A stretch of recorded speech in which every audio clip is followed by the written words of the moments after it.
ke Amerika. Nah, jadi intinya ternyata ada oknum-oknum yang menyalahgunakan kebaikan orang di bulan Ramadan Bener. untuk jadi Nah, penipuan-penipuan. tapi orang kadang teman-teman saya itu ada yang bilang begini, nggak apa-apa lah kalau dia nipu urusan dia, yang penting gue ikhlas. Nah ini kalau saya pribadi jujur nggak setuju. Kenapa? Karena dia tahu nih orang ini menipu, tapi karena dengan statement tadi, yang penting gue ikhlas. Nah ini menurut saya menyuburkan para pengemis. Kalau Anda bertanya kenapa banyak pengemis, ya Anda yang menyuburkan mereka. Pengemis jadi lowongan kerja baru. Gara-gara statement tadi itu gimana tuh? Nah, Dia tapi kalau tahu. menurut kamu gimana tuh? Iya. Apakah argumen itu valid nggak sih kalau misalnya dia bilang, ya kalau saya kan niatnya pengen ngasih, mau itu dipakai untuk nipu atau dipakai ke kantong dia, ya itu udah urusan dia. Yang penting niat saya doang yang udah dicatat. Itu gimana Bib, dari pandangan? Iya, sebenarnya itu kan zakat, infak, sedekah itu kan manajemen yang dibentuk oleh Islam untuk membangun kesejahteraan bersama. Ya. Ya. Jadi tujuannya itu kan, Oke. membangun kesejahteraan bersama. Ya. Sehingga kita juga harus berorientasi kepada itu juga ketika mau melakukan zakat, infak, sedekah. harus Oke. dipikirin juga ya. Harus berarti. dipikirin. Iya. Kalau kita sekedar kalau kita bilang yang penting gue sudah niatnya ikhlas, itu justru pertanyaannya kenapa jadi ego gitu dalam beragama? Agama kan justru hadir untuk menghabisi ego Gokil. kita. Gokil.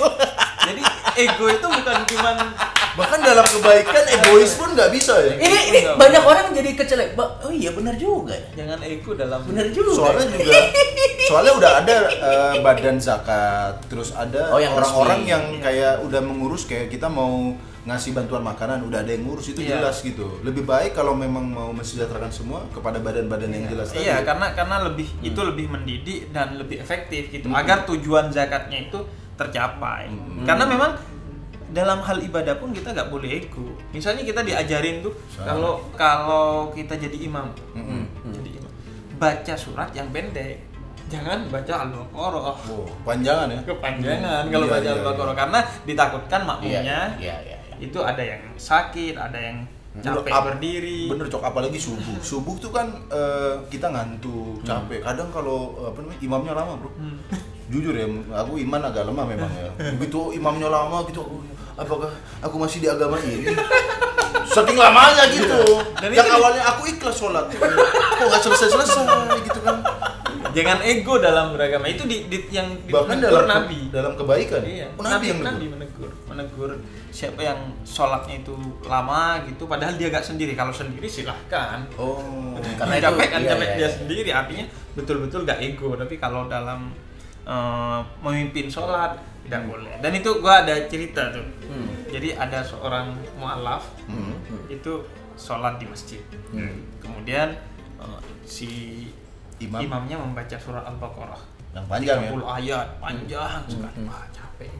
Terus setelah itu dia bilang, Pak Imam tadi baca surat apa itu? Al-Baqarah kata dia. Oh, itu artinya apa? Sapi betina. Sapi betina.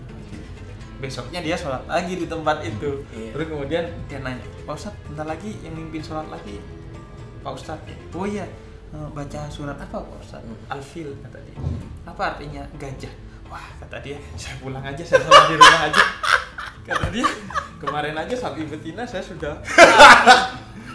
Apalagi sekarang surat gajah. Padahal Al-Fil itu lebih pendek. Sudah lebih pendek. Oh, gara-gara trauma. Jangan-jangan imam-imam lama tuh menyebabkan orang. Mungkin kalau dari kisah ini ya. Saking lama. Nah, pelajaran lainnya juga adalah kita itu dalam membaca dan memahami Al-Quran jangan tekstualis makanya. Kalau kita tekstualis memahami Al-Quran, kemudian nggak dilihat nih sebab turunnya ayat dan lain sebagainya, akhirnya kayak orang tadi. Makna aslinya justru nggak kena, nggak dipahami. Berarti Coki kalau mualaf, nanti juga research dulu. Bukan berarti surat gajah lebih banyak dari surat sapi betina ya. Berarti dari pertanyaan kedua udah mulai kelihatan nih jawabannya. Bener. Bahwa sebenarnya yang pertama yang menarik yang bisa kita highlight dalam berbuat baik pun nggak boleh ego. Itu yang pertama. Terus yang kedua, kalau memang kita pengen berbuat baik, sudah ada lembaga-lembaga resmi yang bisa kita awasi juga. Di mana duit kita bisa langsung tepat sasaran kan? Tepat sasaran dan betul-betul tercapai tujuan dari syariat itu. Karena setiap syariat itu kan ada tujuannya. Tujuan dari syariat itu segala hukum itu kan yang terpenting justru tujuannya. Kalau tujuannya nggak tercapai, ya nggak ada gunanya. Iya. Seperti zakat tujuannya adalah untuk kemudian kita berbagi dengan ikhlas. Kalau berbagi tapi tidak ikhlas atau ingin dipuji, ya nggak ada gunanya berzakat. Menarik nih, Bib. Ini sekarang kita masuk ke pertanyaan ketiga dan mungkin yang terakhir. Ya. Jadi zaman berkembang, nominal uang juga makin banyak, Bib.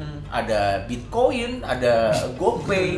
Maksudnya sekarang kita bisa membayar dengan apapun, dengan pulsa atau apa. Nah, menarik. Jadi sekarang ternyata ada sebuah bisa dibilang apa ya, sedekah atau apa, saya nggak tahu istilahnya, gue nggak tahu istilahnya apa. Yeah. Tapi membuat kita ada di situasi di mana kita jadi merasa bersalah kalau tidak memberikan itu. Misalnya tiba-tiba ada SMS masuk ke HP kita, tolong sedekahkan ini nih. Maksud saya kan gini, kalau kita di mall ada orang yang mau minta sedekah atau minta sumbangan, kita kan bisa tahu ancar-ancarnya nih. Ada yang minta sumbangan, kita lewat jalan lain. Ya kan itu manusiawi loh, itu manusiawi. Nggak, ente doang.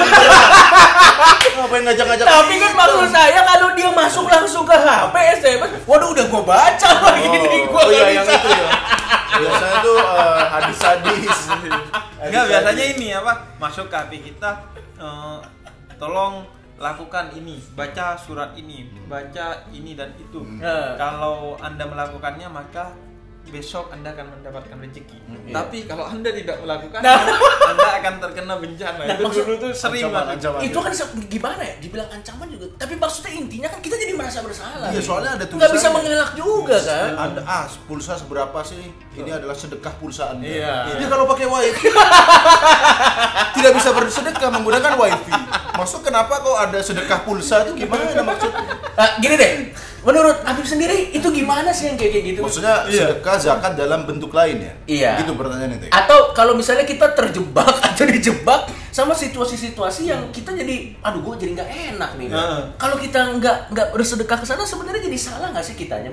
Sebenarnya ya enggak, itu hak kita kan untuk bersedekah atau enggak, itu hak kita. Dan seharusnya yang meminta-minta itu kan posisinya dia sudah meminta-minta, maka dia seharusnya mengkondisikan agar orang nyaman untuk memberi ataupun tidak memberi. Dia nggak ada gunanya juga menerima duit kalau nggak ikhlas kan, nggak ada nilai keberkahannya di dalamnya.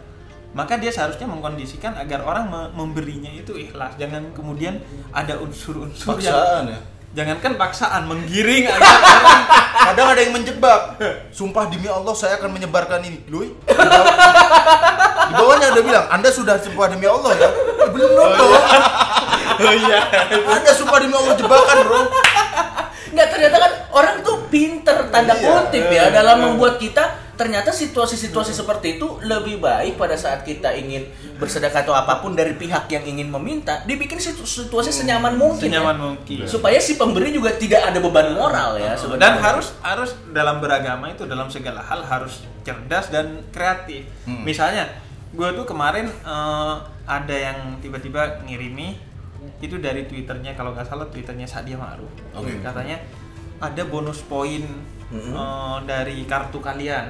Kalau kita pakai satu kartu, misalnya kita pakai simpati, itu kita kan banyak bonus-bonus tuh yang kita nggak tahu selama ini. Nah, dikasih tahu, lu coba cek bonusnya. Ternyata banyak punya saya. Nah, daripada nggak dipakai, sumbangin nih.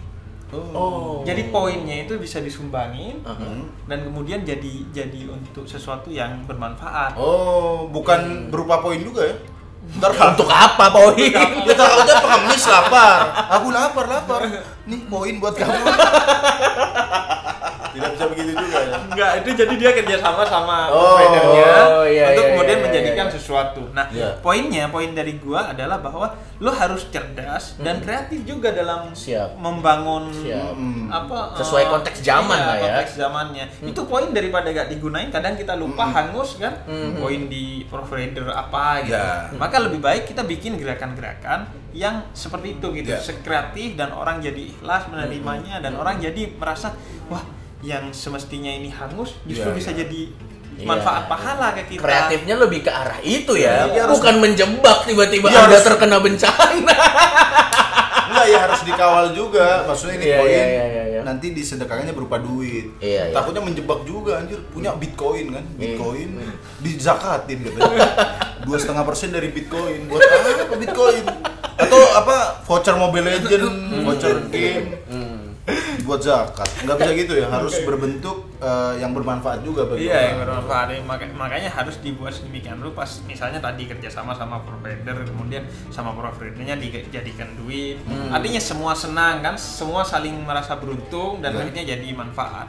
Baik yang ngasih justru jadi wah, biasanya saya nih gak ada gunanya, jadi bisa jadi ladang pahala bagi saya. Yang menerima juga akhirnya semuanya dapat untung, dapat senang kan. Dan akhirnya karena senang jadi ikhlas semuanya. Iya betul, karena terus terang BP ini jadi masalah kita juga, atau mungkin masalah saya secara pribadi. Kadang pada saat ada seseorang yang meminta bantuan ya kepada kita, kadang memang mereka cerdas, tapi cerdas ke arah yang tanda kutip negatif. Mereka membuat segala sesuatu tuh membuat kita jadi seolah-olah merasa bersalah pada saat menolak. Dan itu kan juga jadi, dan sebenarnya kan idealnya adalah harus dibuat nyaman sehingga kalau mengatakan tidak pun dia ini kan.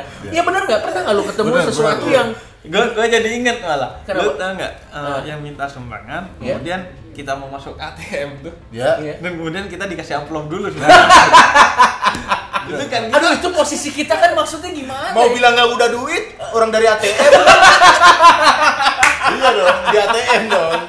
Nggak mungkin ya. Dan kemudian masa mau dikasih receh amplop gitu ya? Nggak, tapi memang memang harus kreatif, tapi lebih baik kreatif ke hal-hal yang lebih yang kayak lo bilang poin atau apa. Jangan dijegat orang di tempat-tempat seperti itu. Dan kalau bisa juga sedekah itu jangan bersifat random gitu. Artinya bentuklah lembaga yang akuntabel, yang transparan, sehingga orang jadi senang gitu. Jangan random tiba-tiba ada di depan ATM, ada di depan rumah. Bahkan di depan ATM agak ngintip-ngintip saldo kita kan. Bisa segini kan lo. Ya mungkin nggak punya duit lah. Karena berarti sebenarnya kalau gua highlight adalah karena seharusnya pada saat kita bersedekah itu menjadi kegiatan yang menyenangkan untuk kedua belah pihak ya, BP. Kepada yang memberi dia harus senang, dan kepada yang diberi juga harus senang gitu. Dan supaya itu bisa terjadi, kedua-duanya punya sumbangsi supaya suasananya jadi menarik. Dan jangan senang yang menerima kalau orang itu terpaksa memberinya. Karena ingat di Islam itu ada yang namanya keberkahan. Sesuatu yang diberikan tidak dengan ikhlas, maka dia nggak ada nilai keberkahannya. Betapapun banyaknya, kalau nggak ada keberkahannya ya percuma. Iya. Nah, sebenarnya teman-teman umat lucu, sebenarnya pembahasan kita kali ini kita dasarkan dari sebuah kasus yang baru-baru ini terjadi di mana ada orang yang marah-marah pada saat dikasih uang 1.000 katanya. Sebenarnya kasusnya sudah selesai, dia juga sudah meminta maaf ya karena di bulan Ramadan kita maafkan. Iya. Gitu ya. Kita memang harus ketika ada orang yang meminta maaf, kewajiban kita memberi maaf kepada dia. Poinnya adalah bahwa jika ada orang yang mau meminta maaf, kita harus memaafkan. Dan memaafkan itu adalah sesuatu yang sangat mulia. Kalau sesuatu itu bisa diselesaikan dengan saling memaafkan, maka tentu itu akan lebih mulia daripada kemudian melakukan penyelesaian di bidang hukum. Karena yang terpenting adalah baik yang melakukan maupun yang menjadi korbannya saling memaafkan dan saling menyadari si korban, si pelaku khususnya menyadari untuk tidak mengulangi lagi, maka masalah selesai. Betul. Jadi sebenarnya sekali lagi hal ini kita bahas bukan untuk mengungkit-ungkit atau apa, tapi sebenarnya masalah udah selesai, tapi kita ingin melihat pelajaran yang bisa kita ambil dari kejadian ini gitu. Jadi termasuk juga pelajaran dalam keadaan yang semacam konflik seperti kemarin. Betul. Jadi dalam keadaan konflik sebaiknya yang menjadi pelaku meminta maaf dan yang menjadi korban memberikan maaf. Dan kemudian yang si pelaku menjadi sadar. Artinya kita mendorong agar penyelesaian masalah di antara kita itu dengan cara saling memaafkan. Kalau dalam Islam itu istilahnya pendekatan akhlak, penyelesaian masalah. Bukan dengan menimbulkan efek jera melalui hukuman. Karena kita kan sebenarnya setiap orang itu memiliki hati yang luas untuk memaafkan, kemudian untuk saling mencintai. Maka sepatutnya si penyelesaiannya bukan melalui jalur hukum. Dan ini sebenarnya nggak harus di bulan Ramadan aja ya, BP? Di semua bulan seharusnya seperti itu. Dan apalagi kita dapat kabar bahwa penjara kan sudah banyak yang penuh. Yang seharusnya isinya 20 orang, sudah diisi 40 orang. Kalau kita tambahin lagi, iya benar-benar dan bisa jadi penuh ya penjara. Dan jangan-jangan isinya sebenarnya orang yang harusnya nggak masuk penjara, kalau bisa masuk pakai pendekatan akhlak. Bisa jadi kalau seperti itu, kita nggak tahu juga ya. Pendekatan akhlak karena kita diajari sama Nabi itu ada satu wanita kemudian dia melakukan zina. Dia datang kepada Nabi. Nabi hukum saya karena saya sudah melakukan zina. Kemudian Nabi tanya 3 kali, benar? Iya benar. emang benar, iya benar, emang benar kata Nabi, iya benar sampai 3 kali Nabi untuk meyakinkan. Terus kata Nabi, ya sudah deh, kamu pulang sampai anak yang dikandung olehmu lahir. Kemudian anaknya lahir, datang lagi nih gendong anak di wanita ini. Sudah anaknya sudah lahir, hukum saya. Enggak kata Nabi, nanti kalau sudah menyusui selesai 2 tahun menyusui baru ke sini. Baru setelah selesai datang lagi di wanita. Wow.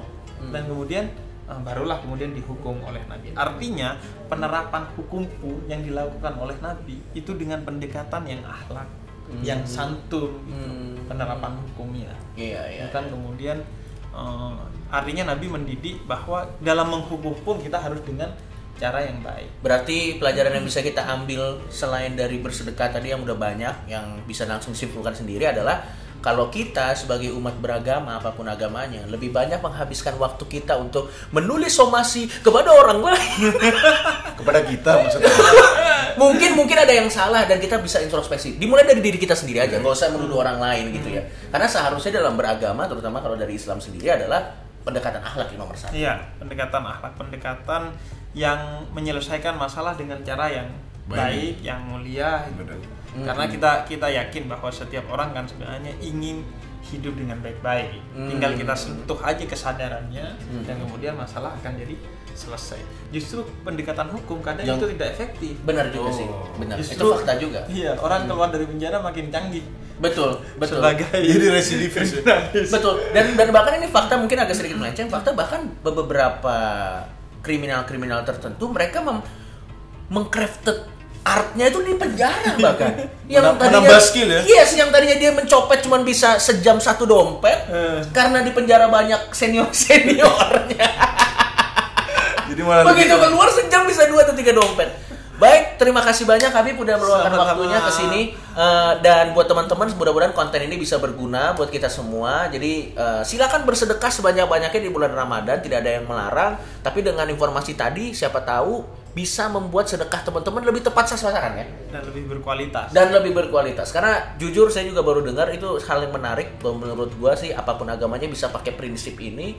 Pada saat bersedekah yang harus kita ingat adalah niatnya sih sebenarnya. Karena kalau percuma lo mau nominal sebesar apapun kalau niatnya ya, tapi ingat sekali lagi niat juga harus sasaran yang jelas. Yes. Oke, jangan pengemis-kemis. Yang penting ikhlas, makin banyak.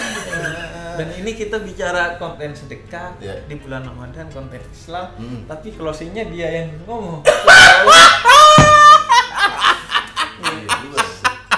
Harusnya gitu. Kita paling berhak ngomongin. Kenapa jadi dia? Ceritanya gue hostnya.